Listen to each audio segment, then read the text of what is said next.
It's time for us to have our newspaper review. Now, starting off with Daily Trust. Boldly, we have on the front page of Daily Trust: fuel price may rise as Naira-For-Crude deal stalls. Experts seek government intervention. There you see the pictorial description of the scene of the explosion at the Cairo Bridge along the Abuja-Kefi Highway. The explosion that happened yesterday is there. That was quite sad and disheartening. Still on Daily Trust, many fear dead as tanker explodes on the Abuja road. You find the picture there. Poor sanitation, others push meningitis death to 55 in Kebbi. And EFCC arrests Bauchi's AG over alleged 70 billion naira fraud. You find that on page 24. Rivers crisis, emergency rule can be overturned. Yadudu, overrule tinubu, NNPP, LP, others tell National Assembly. Those are the stories we have on the front page of Daily Trust. Grab yourself a copy and keep yourself informed. Alright, let's take a look at Guardian. Boldly on Guardian, the imminent end to subsidized petrol has FX PMS face major disruption. And many fear dead. Cars burn as tanker explosion rocks Abuja. Federal government dismisses WHO report on stockout of essential HIV drugs. And SP denies allegation of party funding by tinubu, SDP rather. Still on Guardian, Shetima tasked lawmakers on food security. And federal government Read Riot Act states as Nigerians rule state of emergency in rivers. Well, these are the stories we have there on Guardian. Do well to grab yourself a copy and keep yourself informed. Now let's take a look at Punch. On Punch, on Rivers emergency rule, federal government deploys 10,000 troops against vandals as opposition and NLC protest. Fresh explosion in Rivers. PDP protests as AGF, APC threaten emergency rule extension. Alright, still there, Sanwo-Olu unveils new blocks of classrooms in Ikorodu. Police confirm death of inspector, 12 gunmen in fierce battle. Mohbad's brother friend arrested outside Lagos court. And PDP tackles APC as Kogi constituents began Natasha's recall. Still on Punch, there, Naira-For-Crude fuel price hike looms as Dangote and NPCL talks fail. Minimum wage, NYC to spend 306 billion naira on corpus mobilization and stop military attacks on discos, Adelabu tells NSA. EFCC arrests Bauchi Accountant General over alleged 70 billion naira fraud. Now, those are the stories you have on the front page of Punch. And on Tribune, boldly on Nigerian Tribune, outrage as Rivers emergency rule kicks off there. And then NBA Northern Southern Middle Belt leaders, Labour PDP governors Amechi, Obi, others fault the president. And Dangote refinery suspends sale of petrol in Naira. Tanker explosion shuts down Abuja-Kefi Expressway, and protesters shot Ondo governor's office over killing of another 5 farmers by suspected headsmen. 11 bandits, 1 policeman killed in gun duel in Benue State. Those are the stories we have there on Tribune. Now, back in the studio here, joining us to analyze and, throw his lights on the stories that have made it to the front pages of our dailies. We have Nasir Lawal, Editor-in-Chief, Dateline Newspaper. Thank you so much for joining us. Good morning. Good morning. Good to be here. All right, let's talk about the one in-house first, the tanker explosion that happened in Abuja. It's funny how we've seen it happen in other states and they've spoken about it, and this one happens home. What do you make of it? Well, this one is not like the previous ones we've had, because this one actually was conveying CNG from the reports that we saw, and the fact that so many people were affected, 6 people killed according to the Federal Road Safety Commission, and then over 18 vehicles, destroyed by the tanker fire. So we need to find a way of, conveying all these CNG, petrol, fuel, what have you, so that we don't keep putting the lives of people at risk every day.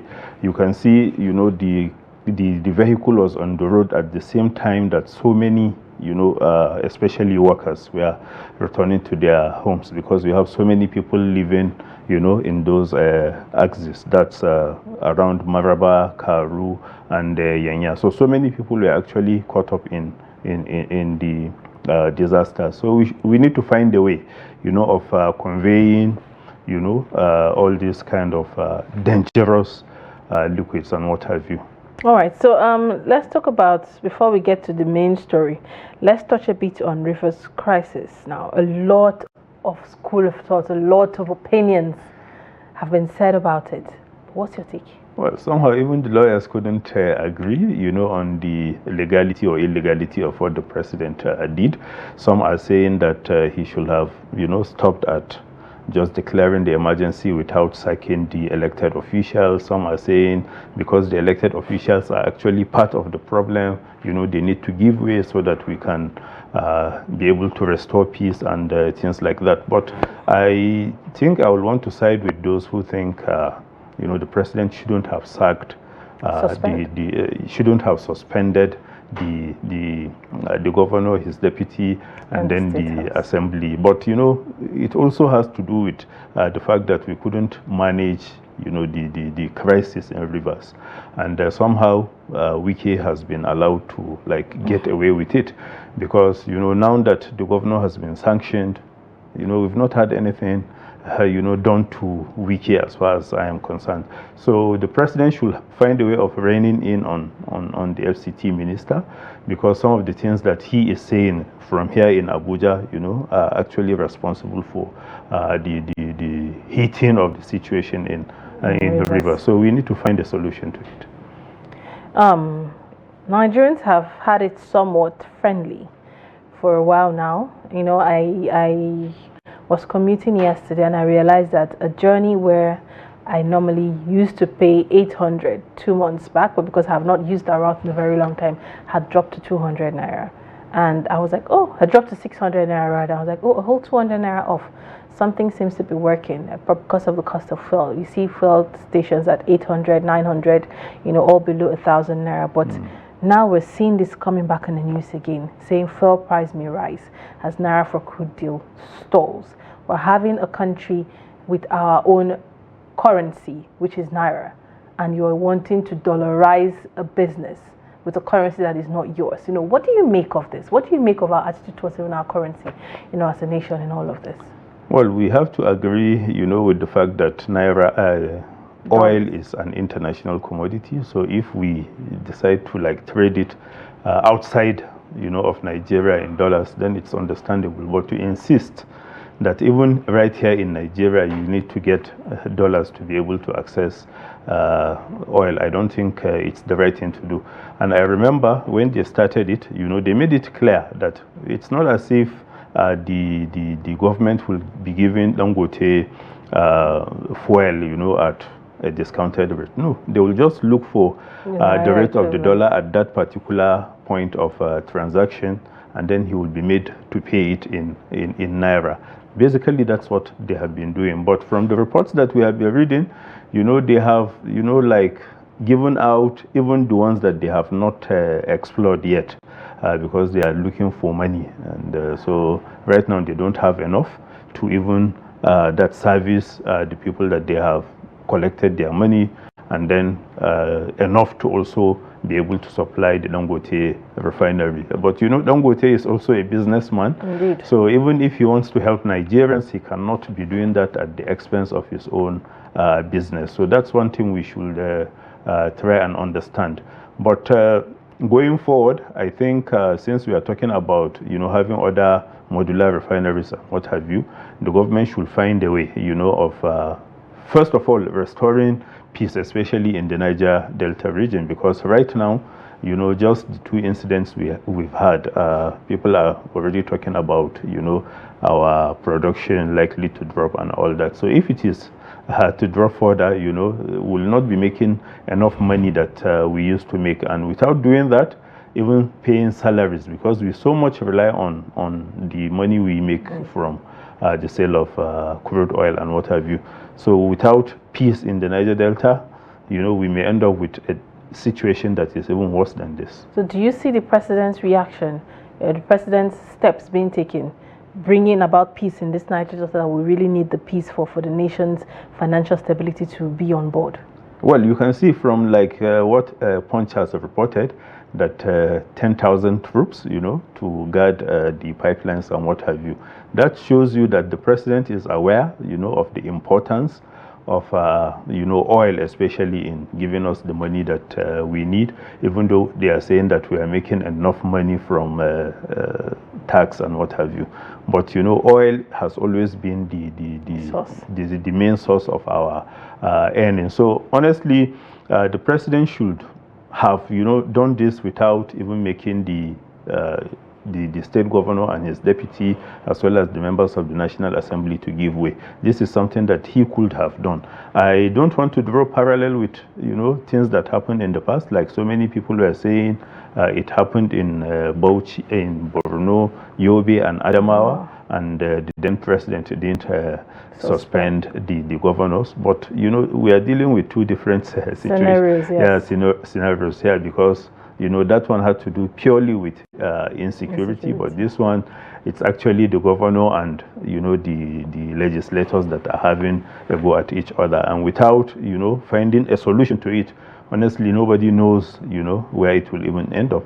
All right, still in the whole everything that's playing out, we saw the whole Natasha's recall process is going on, and then we saw videos of people lining up. We also, social media can be quite a lot to digest. We also saw videos of people going back, and now we're seeing it in the news talking about Natasha's constituents reject sham recall process as Kogi Rec dismisses rumor. I always say there is no smoke without fire. It starts as a rumor, but there might be something playing under. What do you make of this? Well, the fact that people will agree, to be prompted by others to take actions that, they don't actually intend to do. Honestly, I don't think, it will help us in the long run. Because if truly we want to recall a senator, or even whoever we want to recall, there are processes. Have they started the processes, or are they just talking? Because what I saw in the media, so many people brandishing their voters' card to say that yes, they want to recall her and all that. Just follow the process. The Electoral Commission is there, who is supposed to, supervise the process when you have that. But people should not allow themselves to be used by politicians. If truly you think you want to recall your senator because of that senator not doing one or two things, or doing the things that that's not what you elected him to do, honestly, you should be able to do that without waiting for anybody to ask you to do that. Because right now it's marks of some people going behind the scenes to do all this. Because right now we have Natasha in the news, and so many people trying to stop her after the allegations that she made against the Senate president. So honestly, I think the media is fairly okay, because we are only reporting the things that are out there. So whether some people are dismissing it, rejecting it, or whatever, our own is just to report what is out there, and as long as we do that, then there is no cause for alarm. Year in, year out, due to heat, not due, meningitis is beyond the hot weather, obviously, but year in, year out, deaths as a result of meningitis is coming up year in, year out. It's almost like we sit and wait for it to happen and then start reacting to it and not being proactive about preventing through education and enlightenment and campaigns and all of that. Now, what do you make of all of this? Very soon we'll see Lassa fever, then we're going to see flooding, then we're going to see cholera. It's like a back-to-back information that is in the media. What do you make of this? They are saying now that poor sanitation and others push meningitis death to 55 in Kebbi. Is this what we should be seeing, or we should be seeing progress being made to nip it? The problem is, rather than pay attention to, things like this, our governors will rather, set aside money to be feeding people during fasting. I'm not saying that is not good, but look, we are talking about the health of people. Without people remaining healthy, where will you even find the ones that you will feed during Ramadan? So, and somehow, even to keep our societies clean is still a challenge. Open defecation still happens in Nigeria in so many places, even in the FCT, where you think, we have enough infrastructure to be able to do away with things like that. So the governors should, this is not just about publicizing it or sensitizing the people to just do it. What are you doing on your own part? If you go to some of our cities and you see the level of refuse all over the place, and these are all the recipes you need to have disaster with meningitis and what have you. So honestly, until we do what we are supposed to do on the part of the government, before we ask the people to also help, that's the only way we can handle this. But if we fail to do that, then another year will come, and then we will go under the same scenario. So honestly, I think the government should wake up from its to its responsibility. All right, still talking about the nation. EFCC arrests Bauchi's accountant general over alleged 70 billion naira fraud. It's not the first time we're seeing accountant general has been arrested. We all know that. Yeah. So, but what do you make of this? This is in the news already. Do you see it being followed through? Do you see the case being followed and, we getting the information as we should? What do you make of, this news that we have at the moment? Well, I think we should put, pressure on the EFCC, to follow it to a logical conclusion. And it shouldn't just be about Bauchi State. We have other states that are also, facing similar allegations, accusations, and what have you. So the EFCC shouldn't be selective. And now that this is in the public domain, we will wait and see how, they will follow it through. Sometimes it's not just about coming out to say you've arrested somebody about, mentioning billions of naira. It's actually what you have done to ensure that when you take him to court, you will be able to prosecute it successfully. But if it is just about media trial, for you to just say that you have arrested so official, and then in the end nothing will come out of it, then it's better you don't even waste your time and our time, so that you just don't end up smearing people. Because the problem with Nigeria, once allegations are made against you, so many people will not give you the benefit of the doubt. They will just take it to be the you actually committed the crime. I think that even goes across other crimes just beyond Nigeria. It's probably the attitude of humans. But finally, now before we go, quickly on health. Federal government dismisses WHO report on stockout of essential HIV drugs. We saw USAID pulling out, and we kept asking questions on what happened to antiretroviral drugs. We saw the budget being released. Personally, I tried reaching out to NACA to find out what's happening. Are we still going to have these drugs available? What do you make of this? When they dismiss something like this, I always look at it like there's something going on. Yeah, I think they shouldn't be the ones to do that. The people that are accessing these drugs are the ones that should be telling us that yes, we still have enough, we are getting them, and what have you. But for the referee to be the one also deciding in his own case, I don't think that's a good thing to do. Allow those that are accessing these drugs to come out and say, no, we have enough. Anytime we go to the hospital, we get these drugs without any hassle. But just to dismiss, everybody can dismiss. I can even sit right here and dismiss what the WHO did.